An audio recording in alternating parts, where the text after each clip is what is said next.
May 8, 1945, 7:20 in the morning.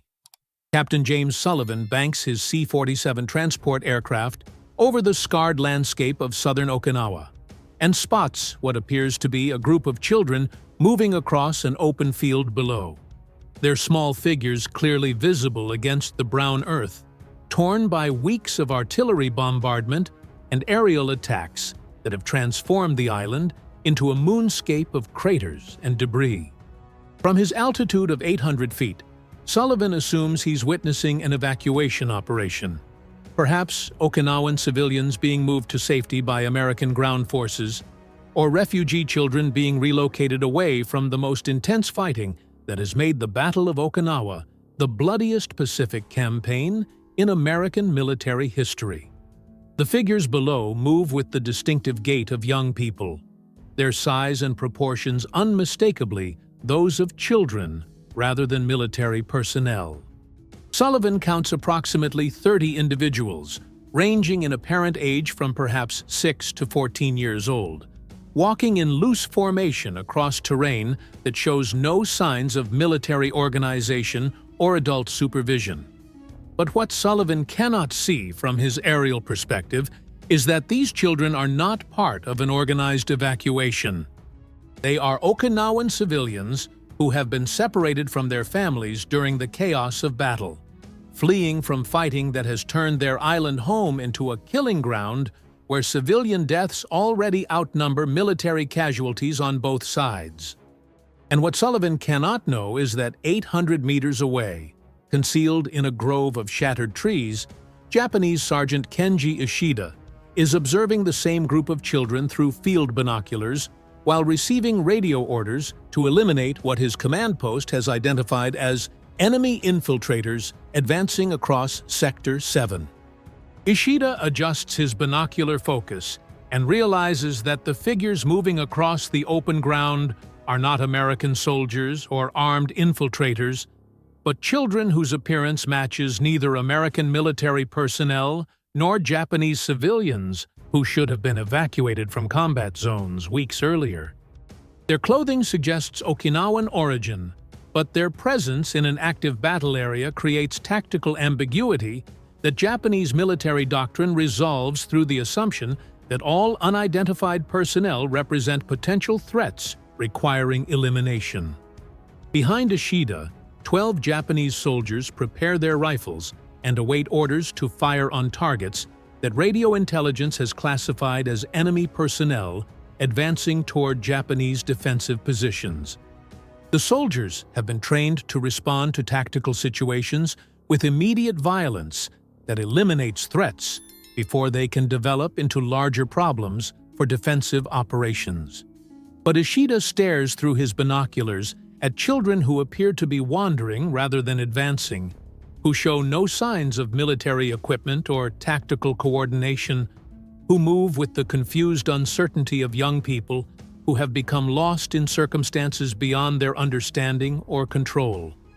At 7:23, Sullivan's voice crackles through radio communications as he observes what he believes is a potential threat to civilian evacuees below. Ground units in Sector 7. Be advised we have approximately 30 children moving across open ground at grid reference 4728. Request confirmation of evacuation operation and fire control measures to ensure civilian safety. Ishida hears American radio chatter through captured communication equipment, but cannot understand English well enough to comprehend Sullivan's transmission. What he understands is that American aircraft are observing the same tactical situation that his command post has ordered him to resolve through immediate firepower. The moment that will determine whether 30 Okinawan children live or die arrives when Ishida must choose between military doctrine that classifies unidentified personnel as legitimate targets and visual evidence that the figures in his binoculars are children whose elimination would constitute murder rather than tactical necessity. Ishida lowers his binoculars and speaks words that will echo through the moral landscape of warfare. Don't shoot. They're children. In war, enemies see threats everywhere.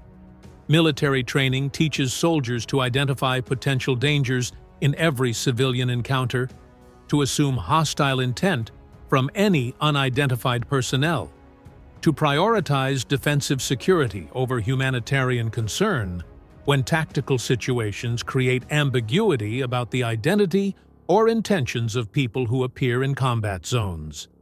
But sometimes, humanity recognizes innocence across battle lines. Sometimes, the visual evidence that makes children unmistakably children penetrates military indoctrination and creates moral recognition that transcends tactical doctrine. Sometimes, the eyes that are trained to see enemies instead see human beings whose protection becomes more important than military effectiveness. The Battle of Okinawa had been raging for 38 days when Ishida encountered the visual evidence that would challenge his military training and moral capacity.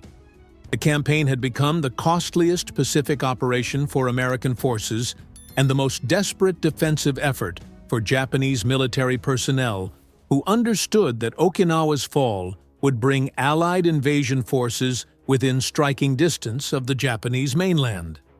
Japanese military doctrine on Okinawa emphasized total resistance that subordinated all civilian concerns to military necessity. Okinawan civilians had been integrated into defensive operations as support personnel, laborers, and potential combatants, whose lives were considered expendable in service of strategic objectives that required maximum resistance to American advance. The 30 children whom Ishida observed through his binoculars represented the human cost of military policies that had transformed Okinawan civilian populations into tactical assets rather than protected non-combatants. Their separation from families and their appearance in active combat zones reflected the breakdown of civilian protection that total war doctrine had created throughout the Pacific theater. Sullivan's aerial observation of the same group of children reflected American military policies that emphasized civilian protection when tactically feasible, but which also recognized the difficulty of distinguishing between legitimate civilian populations and military personnel who used civilian disguise for tactical advantage. The radio transmission that Sullivan sent to ground units illustrated American attempts to coordinate military operations with humanitarian concern, but it also revealed the communication barriers that could prevent effective civilian protection when American and Japanese forces operated without shared protocols for recognizing and preserving non-combatant populations. Do you think Ishida's recognition of the children as non-combatants reflected his personal moral development? Or do you think it reflected Japanese military training that included provisions for civilian protection that were sometimes subordinated to tactical necessity? Do you think visual recognition of childhood innocence transcends military indoctrination? Or do you think it requires individual moral choice that some people make and others do not? The decision that Ishida faced when he identified the figures below as children rather than military targets represented the kind of moral choice that individual soldiers confronted throughout the Pacific War, when tactical doctrine conflicted with humanitarian recognition. His command post had classified the unidentified personnel as legitimate targets, but his visual observation provided evidence that contradicted official targeting assumptions. The 12 Japanese soldiers who had prepared to fire on Ishida's orders responded to his command to hold fire with reactions that ranged from immediate compliance to confusion about tactical procedures. Some recognized the moral authority of Ishida's visual assessment, while others questioned whether individual humanitarian judgment should override official targeting doctrine.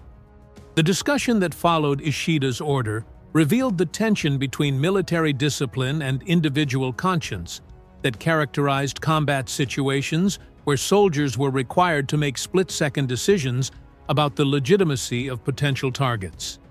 The presence of children in combat zones created moral ambiguity that military training had not adequately prepared them to resolve. Sullivan's continued aerial observation of the children provided him with perspective that ground forces lacked, but it also created frustration about his inability to communicate directly with Japanese forces, who might pose threats to civilian safety. His radio transmissions reached American ground units, but could not influence Japanese tactical decisions about civilian protection. The broader tactical situation included American ground forces advancing toward Japanese defensive positions while unaware of the civilian population that had become trapped between opposing military forces. The children's presence in the combat zone represented the kind of humanitarian complication that strategic planning had anticipated, but which tactical operations struggled to address effectively.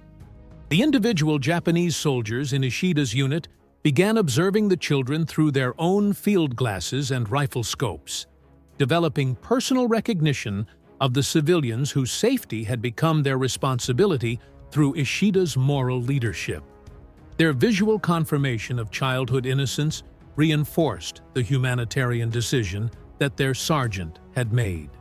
The children themselves remained unaware that their lives hung in the balance of military decisions being made by soldiers on both sides who were struggling to balance tactical necessity with moral recognition of civilian status. Their movement across the battlefield continued, according to their own desperate logic of seeking safety in landscape that offered no sanctuary. Ishida's decision to protect the children required him to develop tactical alternatives to the elimination orders he had received from his command post.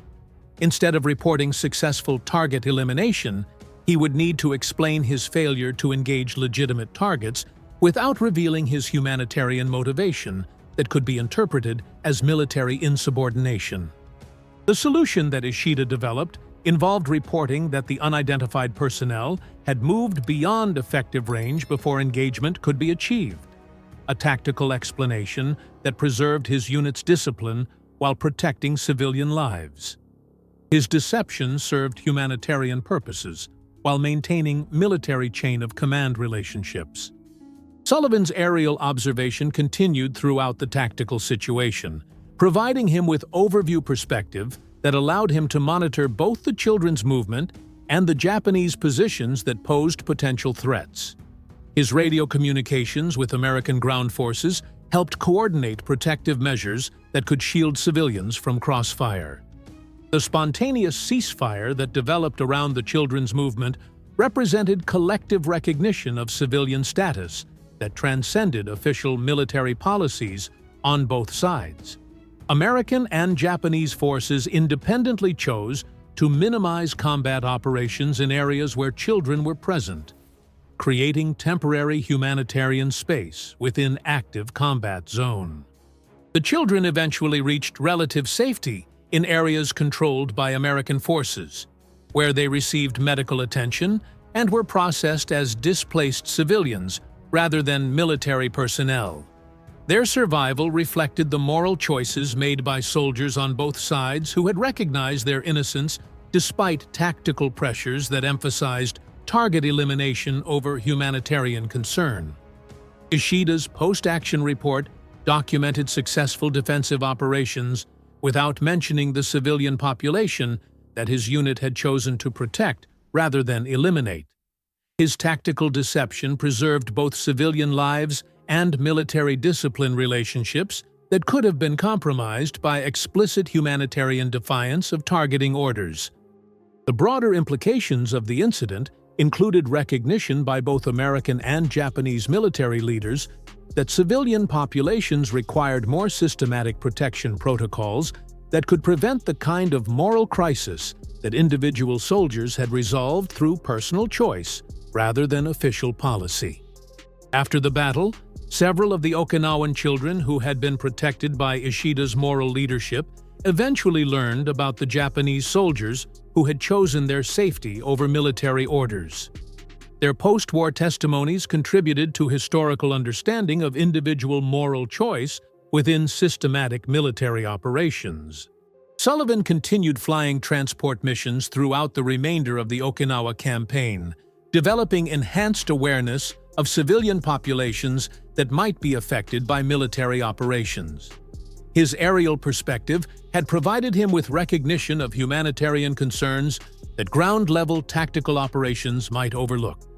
Ishida survived the Battle of Okinawa and spent his post-war years working with programs that supported war orphans and displaced children, whose experiences paralleled those of the civilians his unit had protected during combat operations. His wartime moral choice influenced his lifelong commitment to child welfare and humanitarian service. The field where 30 Okinawan children had moved between opposing military forces eventually became part of memorial sites that honored civilian victims of the Battle of Okinawa. The location represented both the humanitarian costs of total war and the moral choices that individual soldiers had made to protect innocent lives despite military pressures. The radio equipment that Sullivan had used to coordinate civilian protection was eventually replaced by more sophisticated communication systems designed to improve coordination between air and ground forces for both tactical operations and humanitarian concerns. The technological improvements reflected lessons learned about the importance of protecting civilian populations during combat operations. In the end, the visual mistake that had made Okinawan refugee children appear to be organized evacuees had created the moral recognition that preserved their lives through individual choices made by soldiers who saw innocence rather than military targets when childhood became visible across battle lines.